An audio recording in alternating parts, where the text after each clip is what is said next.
All right, hello and welcome everyone to the training session, training event, opportunity to connect for the Future City Experience. I'll just quickly introduce myself. My name is Rebecca White. You've probably seen an email or two from me. So I appreciate the opportunity to connect with you for this training, and I'm one of your resources for all things Future City Experience, or FCE, as we've started to call it here. So as I mentioned to some of you that joined early, we are recording this event so that you will be able to access it afterwards if you need to leave early, if there was just something you found interesting and wanted to refer back to. I see we had a quick question from Youssef about having this resource in French. Yes, it will be available in French. Unfortunately, we won't be doing it live in French. However, we have some support from our friends at OIQ that will be translating it and recording it. So we have the slide deck will be available, is translated and available, as well as a recorded version to support that. So I'm going to hop in. I want to respect everyone's time. I'm always so grateful for all of our volunteers that are donating their very precious and valuable time. So I wanted to just start off by giving you an overview of what is FCE exactly, Future City Experience, and what is your role in this really neat program. So for those who maybe haven't heard of Future City before, it's a program that's actually been around for, I think, at least a decade. It started primarily in the US, but has now expanded to become an international program. The Future City program, and you're going to hear us use very specific language. So if we refer to the Future City competition, that is the event that has been around for 10 years. The Future City experience is this, the thing that we're all here to learn about today. So very important to distinguish between those two, and I'll explain a little bit about the difference. So the Future City competition that has been around for many years, I thought I would just read, they do a really excellent job on their website of explaining what it's all about. So they say that Future City starts with a question: how can we make the world a better place? Which I really love that. So to answer it, 6th, 7th, and 8th grade students imagine, research, design, and build cities of the future that showcase their solution to a citywide sustainability issue. Past topics have included stormwater management, urban agriculture, public spaces, and green energy. This year's theme is living on the moon, which is pretty cool with all the relevant space talk, the Mars rover, and all that stuff that's been going on. So teams will design a futuristic lunar city and provide examples of how to use how the city uses 2 moon resources to keep its residents safe and healthy. So for those educators and students that have chosen to participate in the full Future City competition, they've already been working on their projects, some of them since the beginning of the school year. And so they have very specific requirements. They have actually 5 deliverables that they have to complete in order to be eligible for the competition. With the Future City experience, we wanted it to be a more flexible option. One of the things, the bits of feedback we heard from educators was that it's a bit overwhelming. This is a big program. It's a big commitment for them to make. It just takes a lot on top of all of the curriculum that they have to cover already. So we saw this as an opportunity to help them get a taste of it, a flavor of what Future City is all about. So we designed the Future City Experience together with Engineers Canada to be really more about the experience. It's not about winning or losing a competition, although Discovery, who hosts it, does a phenomenal job there. It's really focused on creating a fun engineering experience, an opportunity to learn, an opportunity to get curious for those students. So that's kind of neat because it opens up some doors for us. So we kept a lot of the same things. Obviously, they're still designing and creating a future city model along the same theme as the full competition. But because it's not a competition, we can be a little more lenient. We can let in maybe a few grade fives that are maybe in the gifted program, or we've also said they don't have to complete all 5 of the deliverables to be eligible, that sort of thing. So there's just some room to play around in there. So I wanted to make sure all of you understood that up front, that especially, as we work in the engineering community. I know we have engineers with us today. We probably have some engineering students and others that are working in like relevant STEM roles. We can be really focused on hitting specific targets and working within specifications. The goal for FCE, for the Future City Experience, is really just about that, creating a positive, fun experience for everyone involved. So as long as we're doing that, you're doing it right. So what are you doing and what's your role to play in this? So another piece of feedback we got from the educators who have been through this program before is that they really valued the opportunity for their students to connect with a real live engineer or someone working in that space. For teachers and students, you'll hear them often talk about experiential learning, bringing that learning into the classroom, helping those students connect the dots between what they're sitting there at their desks studying day after day and where that can take them. So as a virtual mentor for this program, you have the opportunity to do that. So that's sort of big picture, the role that you're playing here. But in addition to that, you're a resource. The teachers have a lot on their plates as well. So, you can support them in whatever way is going to work best for you and for them. And you're a role model for the students. You get to meet them. You're going to get to meet them a few times. They're going to get to know you, hopefully on a bit of a personal level. And so you'll be able to relate to them and have some really fantastic conversations about the work that you do and engineering, and maybe get them thinking about things in a different way. Logistically, what we need from you is the commitment for 2 virtual visits with the class that you get matched up with. And I should clarify, actually, we have more than just classes that are involved. We also have some youth groups, so some scout groups and Girl Guide groups and that sort of thing that have also joined us. So I apologize if I always default to teacher and students, but we do have things going beyond that.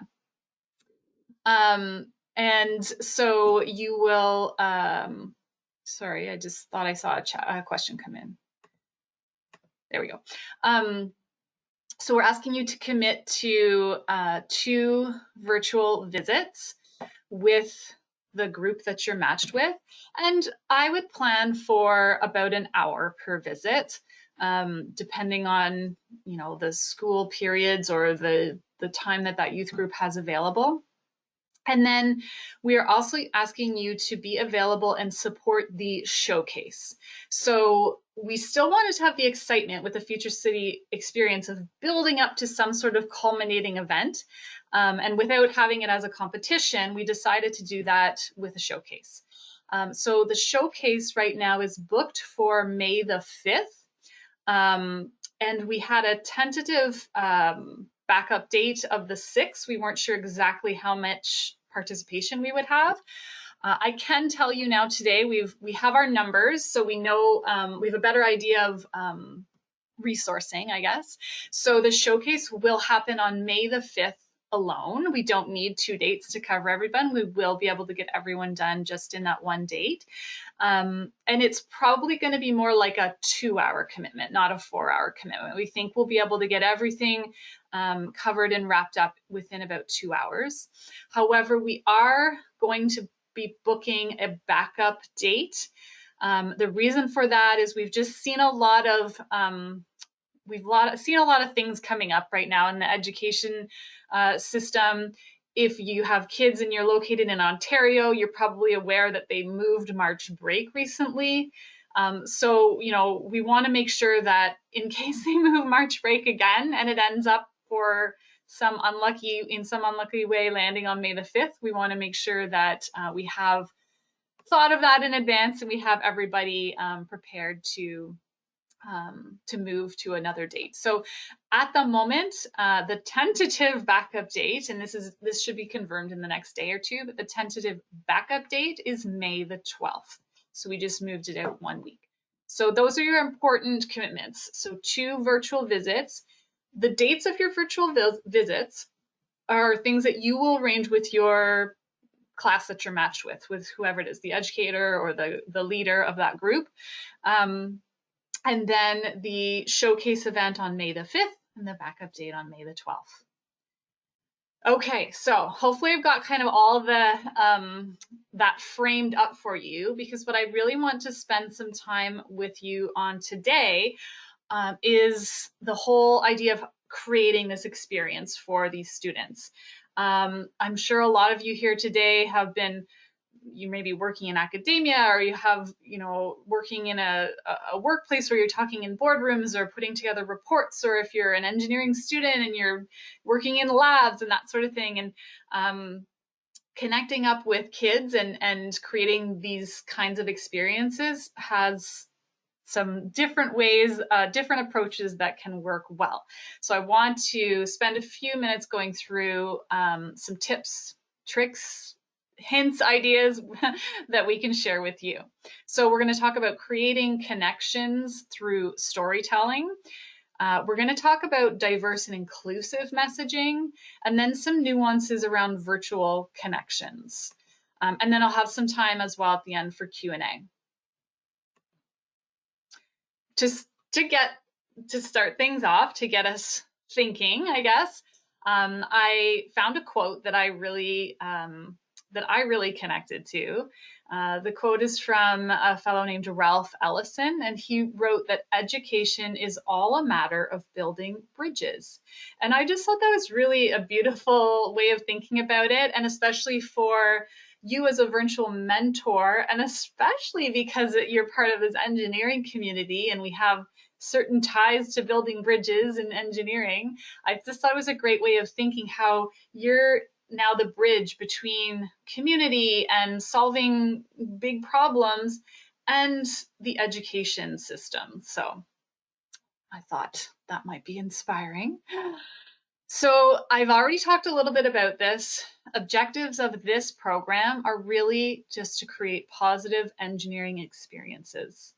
We just want to get kids curious. We want to help them understand that engineers do more than just build bridges. Maybe put it in the chat. If you're an engineer with us today, if you've built a bridge, let me know. I studied engineering myself. I can confidently say I've never built a bridge.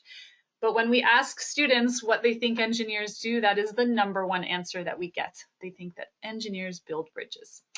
So we need to break down some of those preconceived notions, some of those stereotypes. And this program is a great opportunity to do that.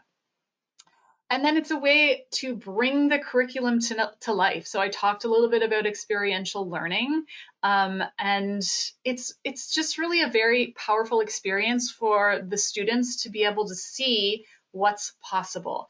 Most of these kids are in grades 6, 7, and 8 now, so they're starting to think about what they're going to do, what is the career they're going to have, what do they want to be when they grow up. And so planting some seeds, this is the right time to be doing that. So storytelling is a really powerful tool. Jameson, you've built a couple of bridges. Awesome. So with storytelling, the beauty in storytelling is it's a way to get at the emotions, and we can have a tendency when we're doing a presentation or doing a report to just try and cover all the facts and scientific details and that sort of thing.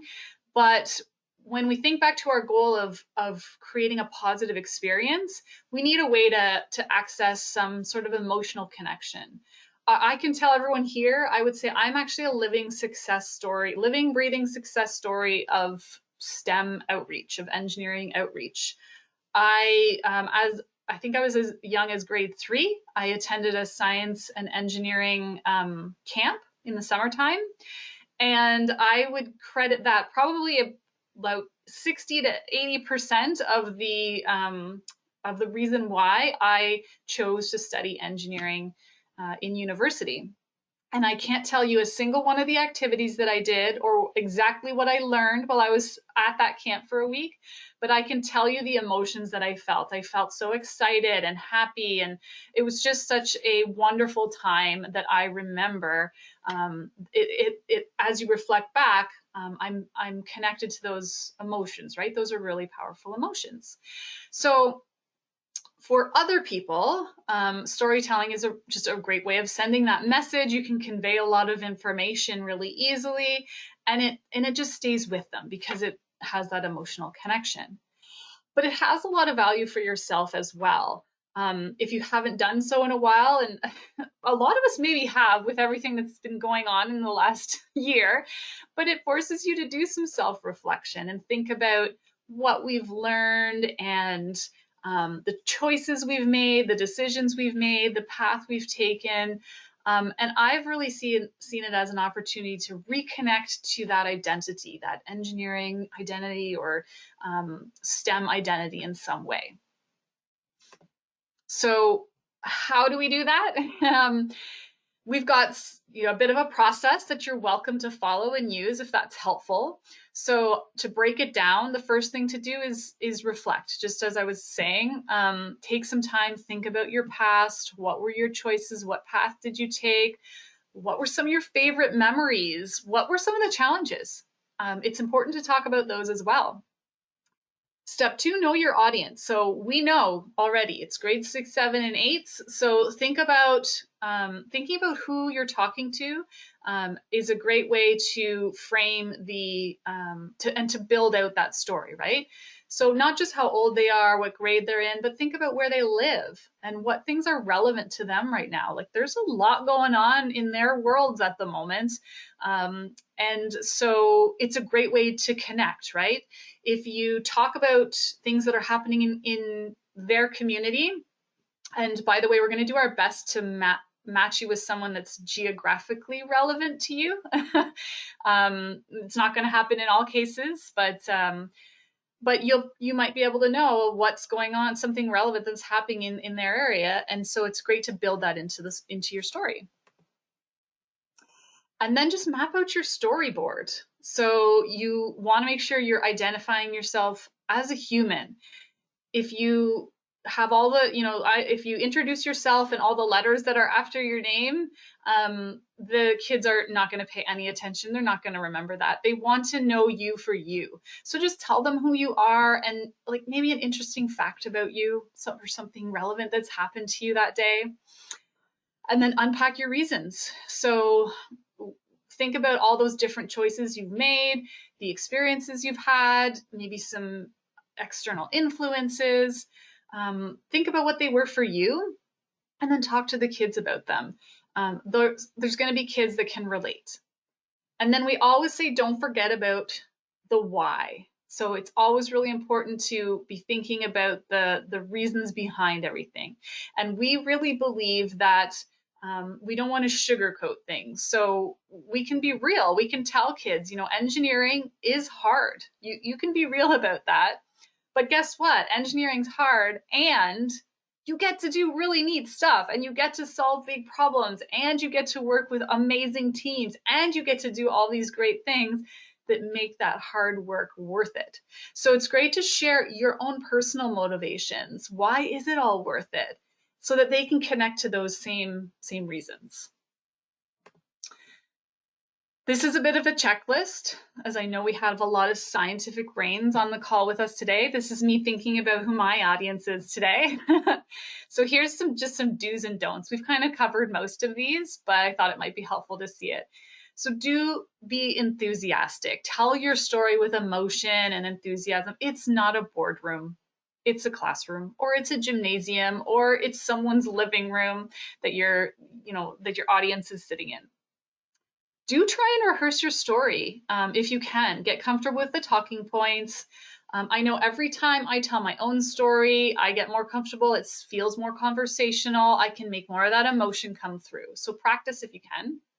And then be descriptive. So going beyond just the facts is where you're going to be able to connect to that emotion, the curiosity. Remember, we just want kids to get curious. They're gonna want to know all about you. You're gonna be this really cool person that is, someone who's not their teacher or not their parent or their youth group leader. So they're going to be curious. They're going to want to know all about you. And then some things to stay away of. So kind of cover this too, but don't tell your story as if it's a business presentation. So you can absolutely use slides to help you frame things and keep you on track, but make sure you're trying to keep that emotional connection there as well. And then try and stay on track. So I frame this as a don't, but don't tell details or plot lines that don't progress the story. Kids are consuming so much these days that, and in all honesty, sometimes they're going to want to get you off track. They're tricky. Sometimes they're going to be thinking, I've got math class next and I don't want to go to math. So let's keep this cool engineer or student on the phone, keep them talking, and maybe we'll miss math class. So try and make a plan and stick to it. Okay, so next step when it comes to storytelling is, if you're interested, we have a handy little template that we put together. You're welcome to download. It's like a little one pager, just gives you some of the prompts to help you put that story together. What you will get from us is a copy of this presentation. So I'll either attach it as its own document, but this slide is also clickable. So you can click the little arrow there. I guess I can use my pointer. You can click the little download arrow and you can access that little tool if you'd like. All right, how are we doing for time? Excellent. Okay, so next up is diverse and inclusive messaging. So I told you already, we like to talk about the why, the reasons behind what we're doing. So I'm going to start off talking about why that matters for us. So especially given our goals to talk to kids differently about engineering and what engineering means and the opportunities that are possible with engineering, we definitely know we want to attract and retain diverse and talented individuals. What do engineers do? Engineers solve problems, and they solve problems for society. So we know that if we have engineers solving problems and they don't represent the society that they're solving those problems for, there's going to be gaps, there's going to be blind spots. So in order to solve those problems in the best way and the most inclusive way, we need a bunch of diverse and inclusive thinkers in that group. I was on a call yesterday with someone who had a great analogy. We were talking about, we were sort of relating a team of engineers to a hockey team. So I'm in Ontario, for those of you. I'm close to Toronto, so we cheer for the Maple Leafs. I'm sorry if I offended anyone. So we were talking about how, Austin Matthews, he's the goal scorer. And he's fantastic at scoring goals. That's what he brings to the table for them. But you put him in net, not going to work. But you've got Anderson in net, and that's his job. And you've got Mitch Marner, who's the one he's in there digging, and he's digging in the corners, and he's feeding the puck to Austin Matthews so he can score those goals. So everyone on that team is playing all these different roles, and they need that diversity to bring that team together and have some wins. And then we're all scientifically minded on this call today, I'm sure, so we trust in the science. There are a lot of really smart social scientists that are studying the best ways to talk to kids about STEM, to talk to kids about engineering. So what do we do as engineers? We take that science and we apply it, right? We put it into practice. This is something we all do every day. So why not use it for our outreach efforts as well? So here is a bit of that research. I thought you all might appreciate just a little bit of insight into some of that. There's tons of it. I don't want to spend too much time, but it's always helpful, again, to know some of that background information. So one of the things we know is that a lot of the students are experiencing stereotype threat. So for those of you who may not have heard this particular phrase before, stereotype threat is a situational predicament where people or groups of people feel that they are at risk of conforming to a stereotype about that social group. So that stereotype, it might actually not even be present, but they feel that they're at risk of it. So it's been studied and proven that this particular experience is something that affects performance. So some of the consequences, and you can see I've tried to list out where these are coming from so that if you're interested in looking into this further, you'll have that information available.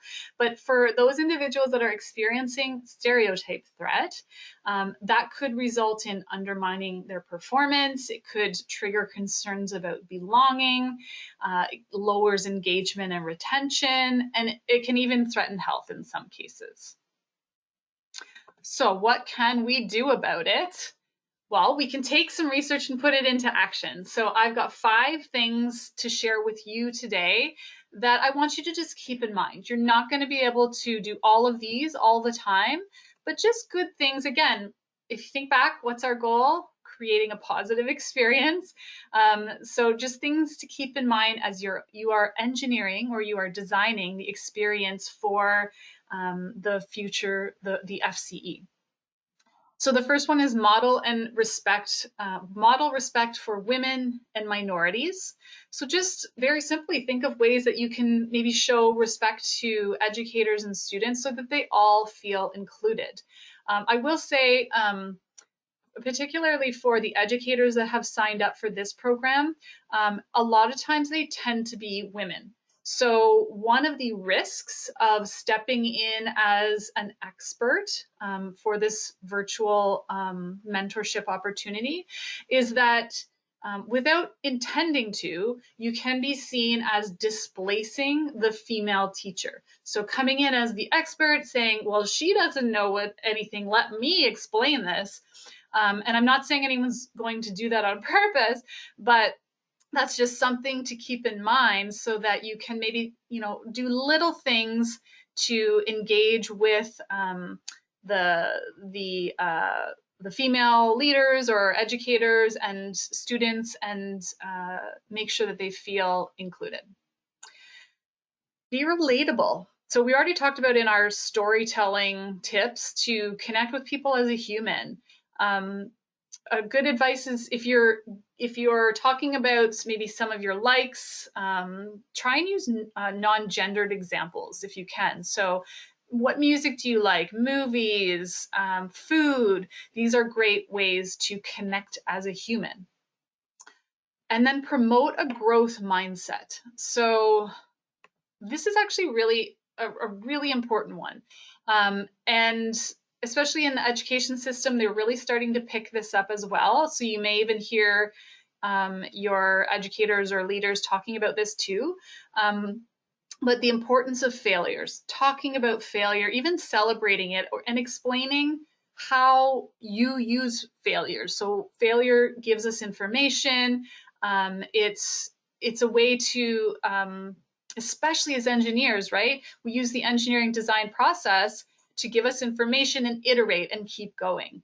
A really interesting piece of feedback that I heard from someone who was doing a virtual, I think it was a conference or some sort of event like that. I think they had some technical difficulties or something went wrong during the event, and they stayed calm and they just kind of went on with it. They were probably, you know, they were an engineer, so they probably figured out some way around it. And they heard from the students afterwards that that was the most impactful thing for that student to see, that there was a failure that happened real time, like they were watching this real time, and to see that person stay calm and just deal with it, that's what the student remembered. So I thought that was really interesting. And then the last two tips we have for you are to maintain high standards and value diversity. So maintaining high standards almost might sound a little counterintuitive. So you're going to be working with some groups of students that are trying to design these futuristic cities, like living on the moon, and there's going to be complex things involved, and it's going to be hard for some of them. And sometimes there's a tendency to want everyone to succeed. So we say, well, it's okay if you don't get all these things right. We'll just let you get half of them right. And that's actually been proven to send the wrong message. The message we want to send, or the message that comes through when we do that, is that they feel judged and you don't believe in them. So by maintaining high standards and instead using language like, yeah, this is really hard, but I believe in you and I'm going to help you get there. Or, yeah, this is hard, really hard. Good thing that you guys can do hard things. That's the approach you want to take. And then valuing diversity. I mean, this one is so relevant these days, especially with all the Black Lives Matter movement, that again, just to be aware of, if you're showing pictures on the screen, try and model that, show diversity, and then talk about why it matters. So you heard me talking to all of you about, as engineers, we need to be a diverse population so that we can solve problems for our society. So we need to represent our society so that we don't have blind spots and we don't have gaps. So it is really important to have that diversity. Okay, I'll pause for a second. If there's any questions or comments, throw them up in the chat. And I'll let everyone reflect on this second set of this second inspirational quote that I thought was very appropriate for today. This one is from Maya Angelou. She says, "I've learned that I still have a lot to learn." So I, again, just thought this was really relevant. Some of you maybe have never done outreach before, and so there's, you know, things to learn when it comes to doing outreach. And even as you, every time I talk to a group of kids, I learn things about my approach and even about myself that I tweak and change the next time I'm talking to a group of kids. So again, I'll just pause for a minute, and if there's any questions, you're welcome to just put them up in the chat, since we have a lot of people on the call. So there's a question here about, can you give some examples of talking about diversity to kids, please?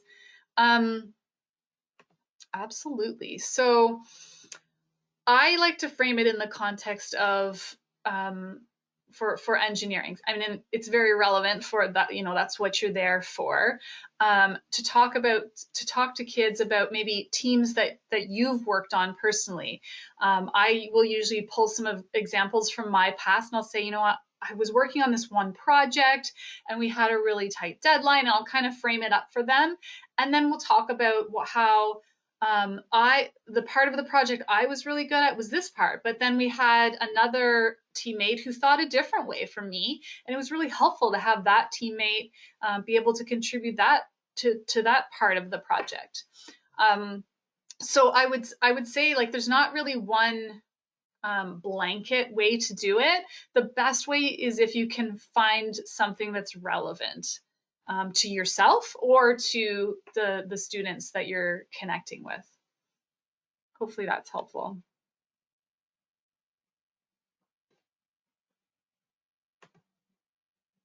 Okay, so if you have any other questions, feel free to put them in the chat. I'll try and peek at it every so often. So in the spirit of things we still have to learn, we've definitely, I'm sure, all experienced some learning curves over the last year when it comes to the virtual world. Working, maybe you're at home now, having to work with teams virtually. There's been things that have come up in the last year that none of us have ever really had to deal with before. So I wanted to just take a few minutes to try and help you with some, again, some tips, tricks, things that will work well when it comes to the virtual experience, the virtual part of this experience. So we, again, did some research, we pulled some information here, and we found that there were really 5 areas when it comes to kind of breaking things down into challenges for teens. And some of these are a little more relevant to like a corporate environment, but I think they all kind of apply. We'd argue it can be applied sort of in all areas here. So those 5 areas, you can see them there on the screen: building trust, maximizing gains and minimizing losses, overcoming feelings of isolation, balancing technical and interpersonal skills, and then assessment and recognition of performance. So these were the 5 biggest challenges when it comes to the virtual world. So what can we do about it? I know that's always the first thing I think about. Okay, great. It's that you've just told me all these problems. What can I do to help? So here are some of the things that we recommend. So first of all is building trust. So these are some new connections that you're making, new people you're engaging with, the educator, the youth leader, the parent, the whoever it is, and the students, right? They're all new. You don't know each other, so you do have to build that trust. And so we want to make sure that and this also, I think, really ties in nicely with the idea of valuing diversity, but we want to make sure you're valuing the people over the technology. So maybe there's things that you can bring to the table that help with the platform you're using, or helping to create an agenda to keep you on track. But the teacher on the other side of the screen, they're going to be really good at knowing what the kids are really excited about, or maybe knowing how to keep the kids in line and not have them all yelling and shouting all at once. So try and recognize that, and sometimes it's even helpful to communicate. These are my strengths, and I've noticed you're really good at this. Let's kind of figure out a way to minimize gaps by building on each other's strengths, because it really just does go beyond the technology, right? Communication. So please, I'm sure you've all experienced this, but you can't, you really can't under communicate. It really is a key to feeling connected. You've seen some emails from me, so there's been the start of some connection, but we're starting to build even more of a relationship between ourselves even today. So, I appreciate all of you joining us and starting to build that relationship. You can even be strategic in your communication plan, right? There's think about how you're sending emails. Maybe emails aren't the best way. Maybe the person you're communicating with prefers to get like a text message or something. Like, figure out what's the best strategy, what works best for them, what works best for you, and put it into practice. And then be open, honest, and transparent. I'm sure you've all experienced this as well. Someone sends you like a 1-line email and you're like, oh no, I think this person's really upset, or what did they mean by that? And it's usually, you're usually kind of overthinking it. So just be really, if something's bothering you, please make sure you try and address it right away. Keep us in the loop if you need to. We want to keep those channels open. Be efficient. So everyone's really busy. Lots of things going on these days. Everyone's time is super valuable. So just try and have an agenda and stick to it. I'm sure you're all excellent at that.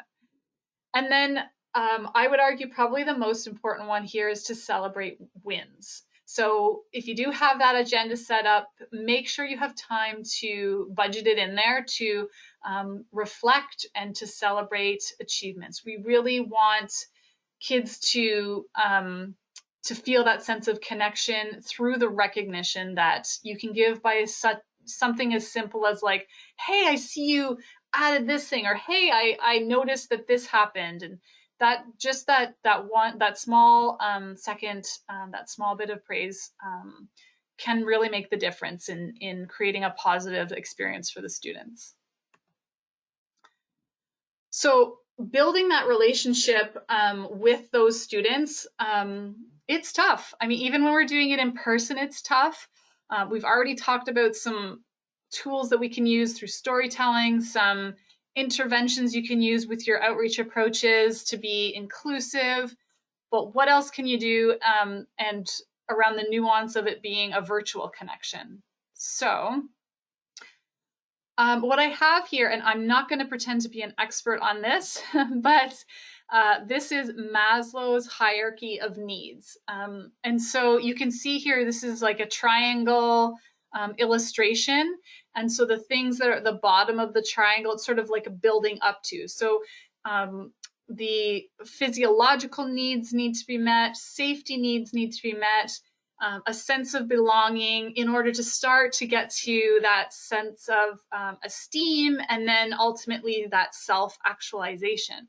So this may sound like we're going in pretty deep here for like a virtual engineering mentorship, but I think it's important to recognize, especially like I said, in this virtual environment, we need, if the students don't feel safe, then you're not going to be able to help them see that, you know, whatever it is you're trying to communicate to them, like the possibilities that they could explore in their career, or what it means to be an engineer. So just taking some time to, oh, sorry, I advanced a little too quickly there. And especially with all the uncertainty that's going on in their world and our world right now, these foundational things are very, very important. So how can you do that? Connect with them beyond engineering. These are some simple things. You can try and learn their names. Again, when it's a virtual environment, that can be tough, but working with the educator or the youth leader that you're matched with, you can maybe come up with a system where the students always tells you their name first, and or they send you a class list or something. So just when you can address someone by their first name, it really can elevate that whole experience. Maybe find out just what do they want to talk about. Be a good listener, and then you can integrate that into some of your conversations. And then a really nice, easy tip here is at the end of your activity or meeting, make sure that they know that you're excited to see them again. Like, you're going to meet them at least 2 times. And so, you know, after your first visit, you can say like, thank you so much. It was so great seeing all of you and meeting all of you. I can't wait to see you again. We see it all the time. We hear stories from some of our volunteers will tell us that they'll be out in their communities and at the grocery store, and kids that they've mentored or seen in the classrooms will come running up to them and tell them like, hey, remember me? Like, we did that cool activity together. So simple things to consider. All right, things are just wrapping up here. Let's see how, okay, we're good for time. This is just a quick little plug, is we always appreciate getting a window into what's going on. So teachers are actually usually pretty good at snapping pictures. A lot of them will put it up on Twitter. So ask them if they can to tag us or send them to you and share them with us. We just really appreciate getting some insight into what's happening in the classroom. I really love this picture. This picture is a group of students that was participating in one of our other programs called the Engineer in Residence program. And I mean, a picture's worth 1,000 words, right? You can see the excitement on these girls' faces. All right, so who's your support team? So you've already met me. Hello again, Rebecca White. There's my email address. You should have it already if you're here today. I know you got my email. And then we also have Kim supporting us from Engineers Canada. So you can reach out to either of us at any time if you need some support. So her email address is just kim.bouffard@engineerscanada.ca. Okay, some homework. And maybe I shouldn't have called it homework because I don't think it's that going to feel like homework. So I want you to start thinking about your engineering story, your STEM story. And you're welcome to, like I said, download that little template tool we have. Just start reflecting. Sometimes it can take some time to put those pieces together. So just make a point to at some time in your day to think back about the choices you made. We want you to start getting familiar with the resources as well. The Future City program, if anyone wants to check it out, they have a phenomenal website, futurecity.org. In all honesty, the amount of resources they have can be a little overwhelming. Like there's a lot there. So you will be getting, you and the teacher or the youth leader will be getting an email from us, and we will point you to what we think are the best resources for you. Remember, their resources are in place for people that are participating in the full competition. So we'll do our best to highlight the ones that we think are relevant for just this abbreviated version of that. So if you can spend some time getting familiar with those, I know your teachers would probably really appreciate that. It'll help give you an understanding and a flavor for what's expected as well. And then last up here is just get connected. So you can expect to see an email from us in the next few days. I'm going to try and get the emails out early next week. And that email is going to be our way of connecting you with the youth group that you're connected with, whoever once we work out all those logistics. It's also going to include a bunch of information in terms of next steps. One of the most important ones will be that we'll need you to get your vulnerable police sector check done. So there will be instructions in the email on how to do that. We have an online platform. It should take you like 15 minutes and then you get the check back. They told me within 4 hours, I think. So hopefully should be a very painless process. And then the other thing that I want to mention here that's important is, fortunately, and we are so grateful, we have way more volunteers that have signed up than we have student groups. So we're really excited about that. So one of the things that we will be doing in some cases is we will be doubling up our volunteers with a class. So not only will you be meeting your teacher or youth leader, but you'll also be potentially meeting the other virtual mentor. So take some time to say hello. Just send a quick email. Hi, this is my name. Maybe give a little bit about yourself, and start taking next steps to really get the ball rolling.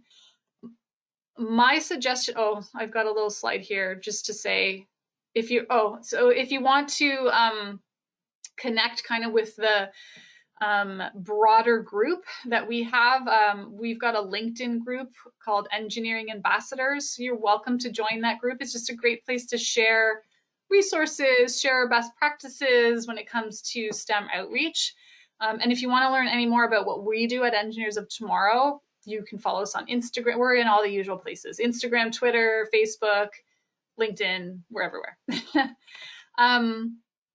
So going back to the email, so you'll be meeting your youth group leader or teacher, as well as possibly that mentor. So we want you to, like I said, introduce yourself, set up an intro call.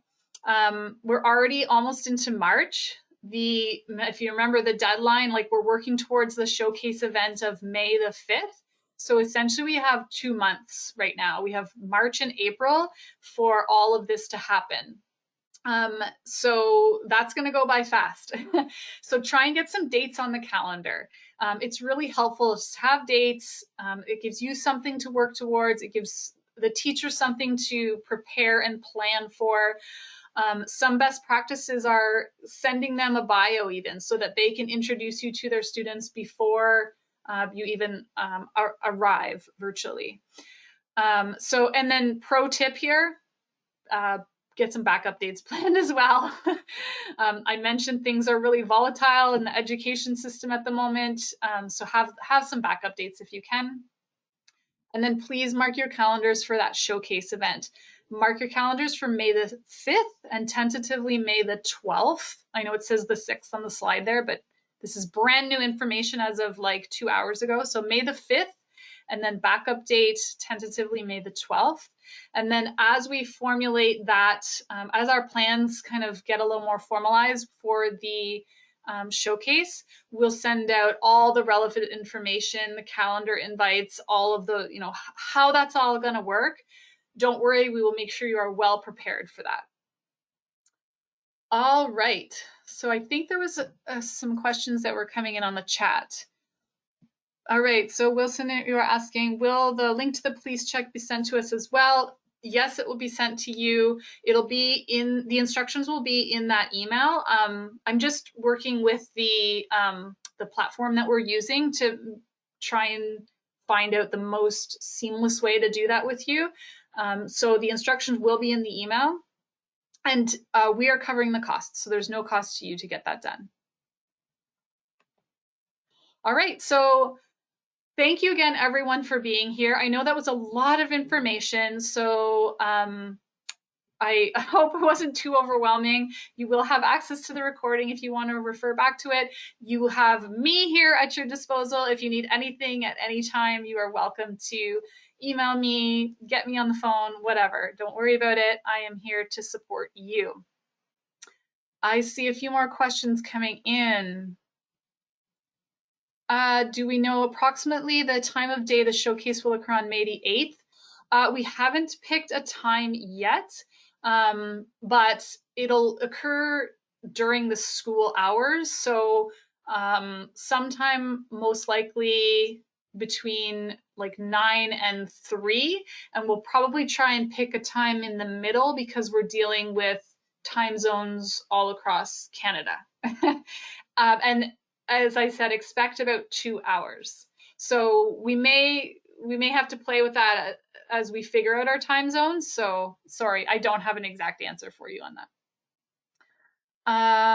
So Yusuf, you're asking, hi, I'm not sure I got what exactly is expected from the mentor. Will the group of students have an ongoing project and the mentor just be following up? So yeah, we're going to be sending, the teacher is going to be working with those students over the next 2 months to design and create a model of the future city.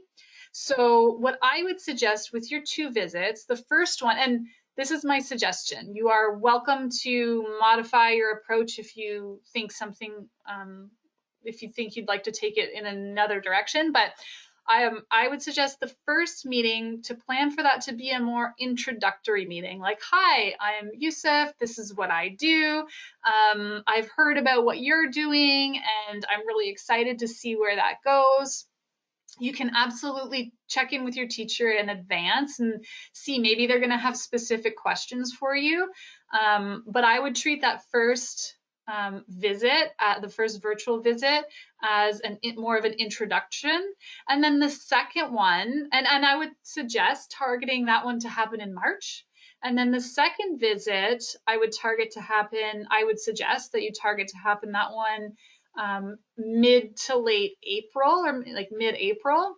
And that one, I would suggest it be more of a, I'm here as a resource. Like, what questions do you have for me about your models? And I understand that everyone on this call is not like a rocket scientist, and the theme this year is building things on the moon.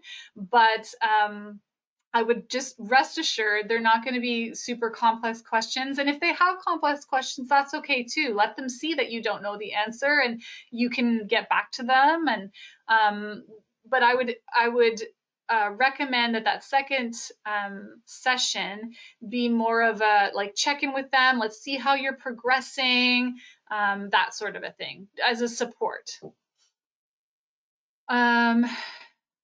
And then, oh, sorry, there was like a follow-up to your question. Or does the mentor have to have the plan in place for the students? That's probably going to be more on the teacher, Yusuf. And if you, I mean, as much as you want to be involved, the beauty of the Future City experience and the design of this whole program is the flexibility. So you can be as involved or not as works for you. Okay, Eric is asking, for the class virtual meeting, do you provide support for the technology, Zoom, GoToMeeting? Great question, Eric. Default to your teacher. Every school board has an approved platform. So I know in Ontario, a lot of school boards use Google Meet. Some of them use Microsoft Teams. It varies by school board. So default to your teacher, have them set up the invite, and they will connect in. If you're connected with a youth group, there might be a little bit more flexibility there. So just if there's one you're comfortable with and one they're comfortable with, you can work that out. Another thought is that if timing is a challenge for a live event, you are more than welcome to record something and send it to them. Maybe, you know, get creative. Have the leader gather some questions, and then you can record a video of your answers that they can then share at one of their Girl Guide meetings or something. All right, so it is 2 minutes to 1. I really appreciate everyone taking some time to connect with us today. I'll stay on the line here. If there's any other questions, please, you're welcome to ask while you've got me here. And if you think of something after, as I said, please reach out through email or give me a quick call.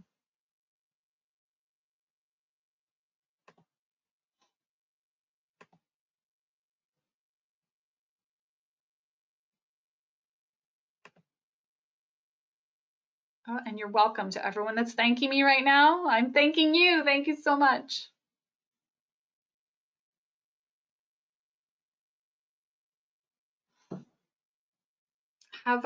Thank you again, and have an amazing day. It's nice and bright and sunny where I am, so I hope that you're able to maybe get outside and enjoy some of that bright sun too. Thank you very much, Rebecca. Have a good day and a very fantastic presentation. Thank you. Thank you. Bye-bye. Rebecca? Yes. I guess I just wanted to ask you a question. This seems very broad in what we're going to be asked. I mean, it's going to be, like, I mean, we're just there to say that we're an engineer. Is that essentially what we're there for? Because obviously it's a very limited expertise that would be available for that. So one of the other resources, and I apologize, I should have mentioned this, that we are making available to the teachers is a live Q&A panel where we have like a rocket scientist, a planetary scientist, I think that's what they're called, and like a not an astronaut, but something like that. So all of the student groups will have the opportunity, in addition to having you as a support, they have the opportunity to connect with like an ask live Q&A session with these experts that are knowledgeable in the specific subject for this year's theme, or this like specifically around this year's theme. So I wouldn't worry so much that if you're not an expert on moon stuff. I'm not an expert on moon stuff either. But I think the feedback that we got from the teachers was that they really appreciated having the opportunity to connect their students with someone in the outside world that's working in the engineering community or a STEM role. So my recommendation, Glenn, is don't overthink it. They're gonna love having you there, even if, and like I said, the first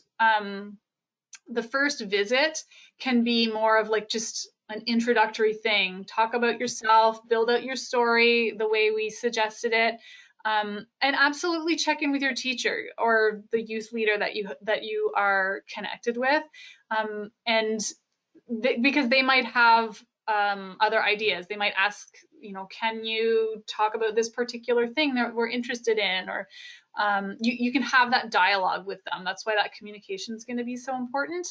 And then you can talk about some of the general aspects that are relevant. So, engineers need to solve problems, and engineers use the engineering design process. So how are you using the engineering design process with your designs for this future city? Let's talk about that. Is that helpful? I know it seems general, but they get so much out of it.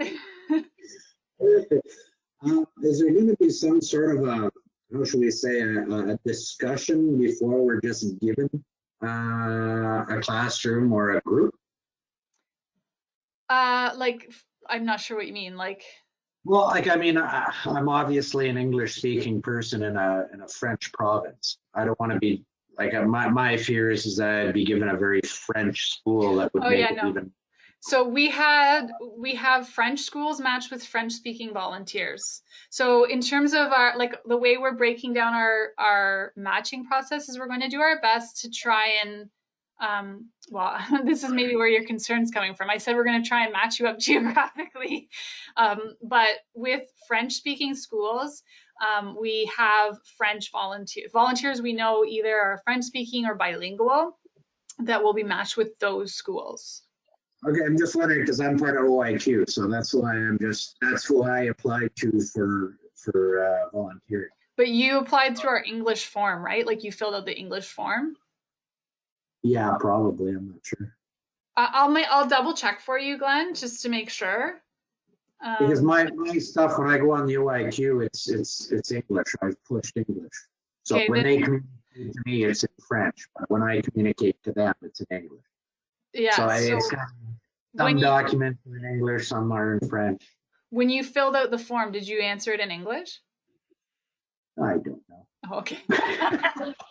I'll go back and check, Glenn. I'll make sure you're not matched with a French school, okay? I promise. Okay. So we're going to do that, and then we'll have, like I said, we have more volunteers than we have schools, and so in quite a few cases, there's going to be you're going to be matched with a group of students, and you're going to be matched with another mentor. So you've got each other as well to talk to and support each other. You keep mentioning that go on and download. Which like, are you going to your site and I can download it off your site? The tools I just mentioned, like the storyboard one and things, yeah, that you mentioned throughout. They're going to be linked in the presentation. I'll send you a copy of the presentation. So let me just go back here.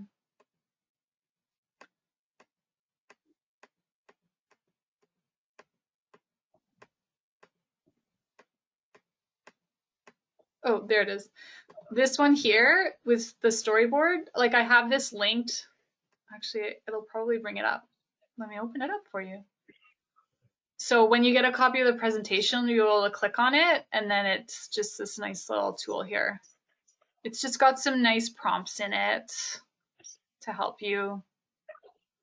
And what, we use that to create a PowerPoint that we're going to show, or what? Up to you. If you want to do it as a PowerPoint, you're welcome to. Other people, like, we don't want to be prescriptive because some people are going to be more comfortable they're going to be comfortable just being more conversational. Pardon? It'd be nice to have a template that actually has Engineers Canada or something like that. They're going to be completely wide range of backgrounds and everything like that. Yeah. It'd be nice to have a PowerPoint presentation that has a background for Engineers Canada. I'll check with them. I think, but part of the the goal of this program is that we want them to connect to like you personally. And so like we want them to see you as a human. And so we sometimes it can feel a little unnatural and that we're doing things the way we don't normally like communicate with the regulator. But it's just a template. Like, I mean, I can go get it off the Engineers Canada site, but I don't want to be nailed with an infringement, copyright infringement or something like that. like, do you just want a copy of their logo? Is that what you're asking for? Well, yeah, like, I mean, if I'm doing a presentation, it's about engineering and it's about myself as an engineer. It would be nice to have something in the corner saying Engineers Canada or something along the lines of, you know, what we're doing now, either it's, what is it, the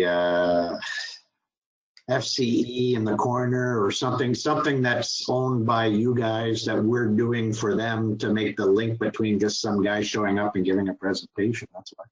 Yeah. Well, let me check with Kim and see if they have something like that, or if they like, we just need one page so that we can make it our background and we can provide our photos. Because I mean, part of my thing is that the only way I can get across to people is putting photos in their giving them photos on different aspects and this and that. And, pictures are fantastic. Yeah, that's a great idea. So, okay. Yeah, okay, well, I'll check in with Kim and see if we can just give you like a background you can use. Well, a template for PowerPoint. Yeah. Okay. It would be really cool if they could create like you know how like now you have like the Zoom backgrounds and you can like customize them. That would be really cool. You can, if you're using, all you need is a picture, right? No, but I mean like one that's branded the way you were just describing it. Yeah, we have them. We have them, like, you can't do it in this one, but we use Webex, and Webex you can put any background you want as long as you have a photo of it. Oh, you just use any photo. Cool. Yeah, any photo you can do it. And I mean, when you're doing it, yeah, you can have it like in the background here. I could have my company name, but you want to try to get away from that if people are doing it through you guys. So I mean, if you're going to do it, it would be nice to have, whoops, where am I? In Engineers Canada here or something like that. Yeah, you know, if you're talking to an astronaut, what does it have behind it? It's going to have NASA here or something like that. I mean, it would be nice to have some sort of a continuation of what we're doing it or who we're doing it for, and you know, just be. I really appreciate your feedback, Glenn. This is the pilot year for this program as well, so it's great for us to get this kind of feedback that we can, like, we want to continuously develop and improve on the program. So these are great suggestions. Yeah, it's just a matter of, like I said, it's just a matter of just one PowerPoint template, one page. So once I get one page, I can do more than that, and it's just a logo up in the corner or a specific color you guys want to go with, and then I guess everybody can start off from the same thing, because right now everybody's going to be going in completely different directions, I'm sure. Oh yeah. This is yeah. Anyway, we'll see. Yeah, so thanks again. So stay tuned for the email to come through with all that more information. And we'll be in touch as well as we get closer to the showcase date, because we're going to give everyone very clear instructions on what that's going to look like, how that all works, how you like what your part in the showcase is. So stay tuned. Yeah, I'm just concerned that it's not delineated enough. You know what I mean? I don't know what you mean. Explain more. I have no idea what we'd be doing at the showcase. Oh, I have no idea what the students are even expecting of me. You know what I mean? It's very up in the air that I could get surprised at any point in time that I have to provide an opinion or something. Like I just find that it's very very loose right now. Yeah, Like I I've think helped as them. you look at the, like, we're gonna send you the resources as well. I think maybe that'll help you feel a bit more centered. And we really just didn't want to overwhelm you with too much information all at once as well, Glenn. So the showcase, you're going to have a student group. They will have pre-prepared a presentation of their model that they've created. So you will be watching that presentation with a few other reviewers. And then the students will actually enter the room, virtually enter the room. And then you'll have a few questions. You'll have the opportunity to do some live Q&A with them, and this will be mapped out for you. Like, we'll have suggested questions for you to ask, that sort of thing. And then you're going to give them some feedback on their model. And it doesn't have to be like we're going to set it up in a way like we can even give you some suggested feedback that you can give if you're worried about not being a rocket scientist, that sort of thing. Because again, like, for us, it's just about having a positive experience for the kids. This specifically was designed to not be a competition.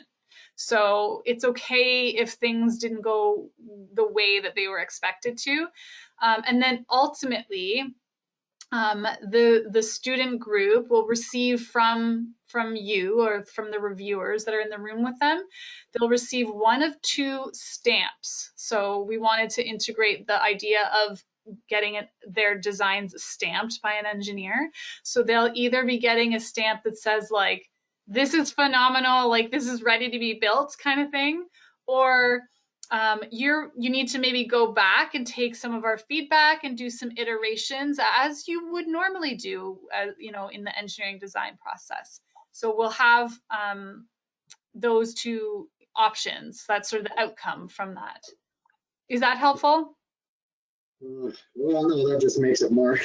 It's okay anyway. Listen, we'll follow it and I see. want you, don't worry about it, Glenn. We're gonna have all kinds of support for you. So No, but I've done it at the university level. I've helped people with keystone projects. But I mean, it's very straightforward. They're building a specific thing and they're asking questions to how would I do this? How would I do that? That's where, the keystone projects at the Concordia University, we've helped out. But I mean, yeah, but it was it's different for grade 6s and 7s and 8s. It's going to be a different experience. Theirs is very straightforward. This is what we're building. How do we build it? Yeah. You know what I mean? Yep. Okay. Well, we'll follow it and see where it goes. Okay. All right. Thanks so much, Glenn. Have a great day. You too.